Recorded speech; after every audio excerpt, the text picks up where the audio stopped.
Good morning students. मैं चंद्रकांता आज आपको कक्षा 10वीं से कविता है एक फूल की चाह और कवि हैं सियाराम शरण गुप्त जी। तो उस कविता के पद्यांशों की व्याख्या यानी पद्यांशों का सरलार्थ और उसमें से जो प्रश्न पूछे जाते हैं उनके उत्तर समझाऊंगी। तो इससे पहले भी हमने ये कविता के पद्यांशों की व्याख्या शुरू की हुई है बच्चों, आपने 2 वीडियो देख ली होंगी।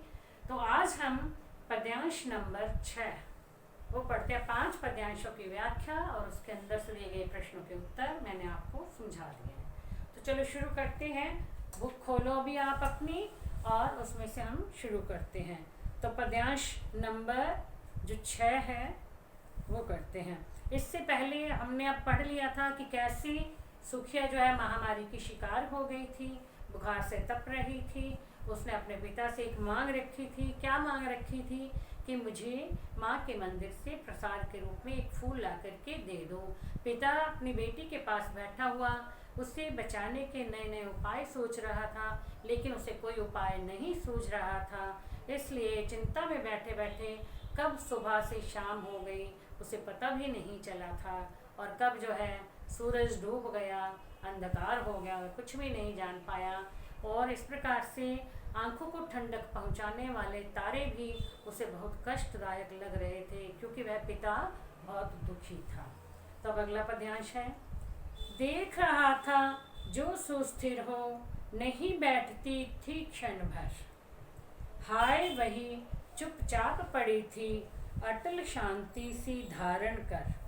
सुनना वही चाहता था मैं, उसे स्वयं ही उकसाकर।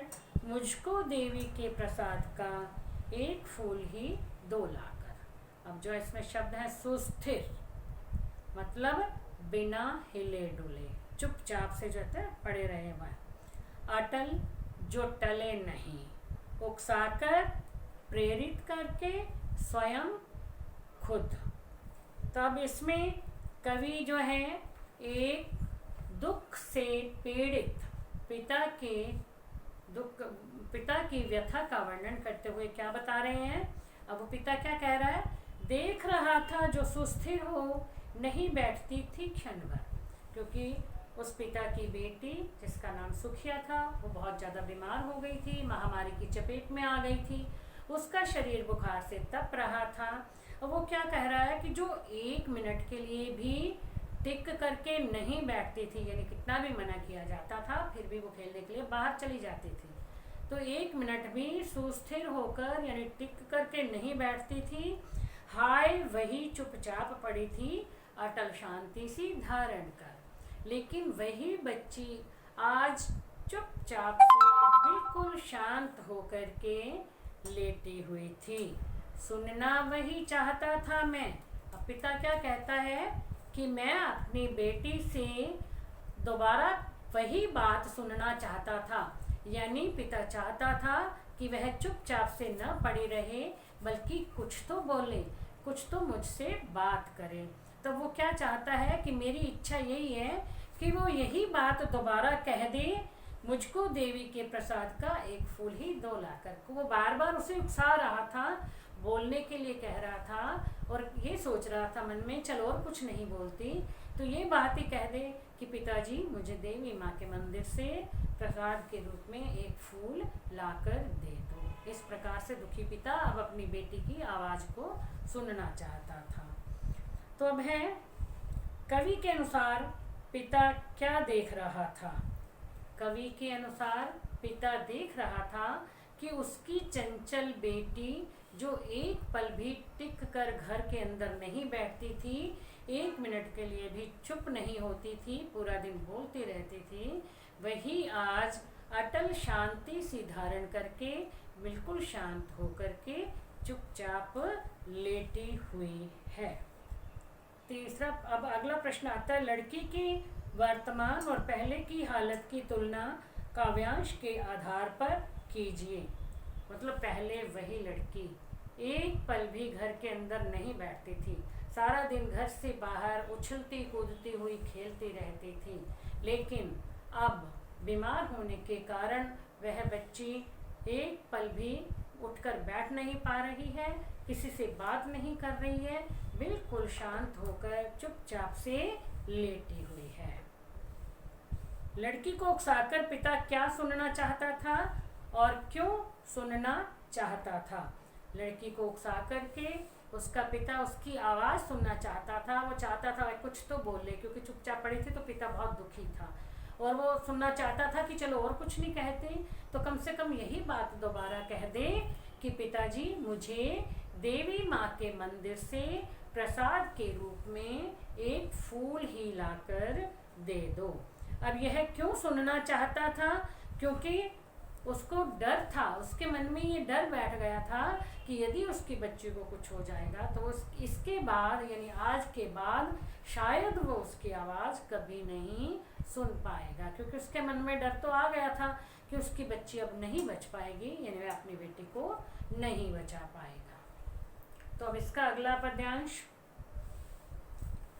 ऊंचे शैल शिखर के ऊपर मंदिर था विस्तीर्ण विशाल, स्वर्ण कलश सरसिज विहसित थे, पाकर समुदित रवि कर जाल। दीप धूप से आमोदित था मंदिर का आंगन सारा, गूंज रही थी भीतर बाहर मुखरित उत्सव की धारा। अब शैल शिखर, शैल होता है पत्थर को बोलते हैं वैसे, तो शैल शिखर यानी पर्वत की चोटी, विस्तीर्ण फैला हुआ, विशाल बहुत बड़ा, स्वर्ण कलश सोने के कलश वाला, क्योंकि मंदिर के ऊपर जो गोल गोल कलश से बनाए जाते हैं ना, ऐसे वाले कलश से बनाए जाते हैं, तो ये जो है सोने के कलश बने हुए थे ऐसे, ठीक है।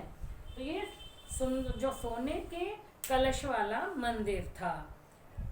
फिर है सरसिज, सरसिज होता है कमल, विहसित प्रसन्न होना या खुश होना, समुदित प्रसन्नता पूर्वक खुशी पूर्वक, रवि कर जाल सूर्य की किरणों का समूह, ठीक है। रवि मैंने सूर्य, कर मैंने किरणें और जाल मैंने समूह। दीप धूप मंदिर के अंदर जो जलाए जाते हैं ना, दीपक और धूप और अगरबत्तियां जो जलाई जाती हैं, जिससे मंदिर में चारों ओर खुशबू फैली रहती है। आमोदित प्रसन्नचित, मुखरित मुख से प्रकट होना, मुख से जो बोलते हैं हम वो। तो अब है ऊंचे शैल शिखर के ऊपर मंदिर था विस्तृत विशाल। अब कवि ने इसमें एक सुंदर मंदिर का वर्णन किया है कि मंदिर कहाँ बना हुआ था, ऊंचे पर्वत के ऊपर बड़ा ही सुंदर मंदिर बना हुआ था, जो बहुत ज़्यादा जगह पर बना था, यानी बहुत फैला हुआ था, बहुत बड़ा मंदिर था। तो स्वर्ण कलश सरसिज विहसित थे। अब मंदिर के ऊपरी भाग पर मतलब जो सोने का कलश बना था वो उसकी सुंदरता को और भी बढ़ा रहा था। पाकर समुदित रवि कर जाल, क्योंकि रवि यानी सूर्य की किरणें जब उस कलश पर पड़ती थी तो वो बहुत ज़्यादा चमकने लगता था, जिससे वो और भी सुंदर लगता था। दीप धूप से आमोदित था मंदिर का आंगन सारा। अब मंदिर के अंदर दीप जल रहे थे, धूप जल रही थी, ठीक है, और इस कारण से धूप, अगरबत्तियां और दीपक जल रहे थे, जिसके कारण मंदिर में चारों ओर खुशबू फैली हुई थी। गूंज रही थी भीतर बाहर मुखरित उत्सव की धारा। अब अंदर और बाहर यानी भक्तजन जो है माँ की जय जयकार कर रहे थे, जिससे अंदर बाहर चारों ओर वो आवाज़ें आ रही थी और एक उत्सव का सा वातावरण बना हुआ था। फिर है मंदिर कहाँ पर स्थित था। इस पद्यांश के अनुसार मंदिर कहाँ स्थित था, कहाँ बना हुआ था। मंदिर एक ऊंचे पर्वत की चोटी पर स्थित था और ये काफ़ी बड़े स्थान पर फैला हुआ था, विस्तृत जगह पर बना हुआ था, यानी मंदिर बहुत बड़ा था।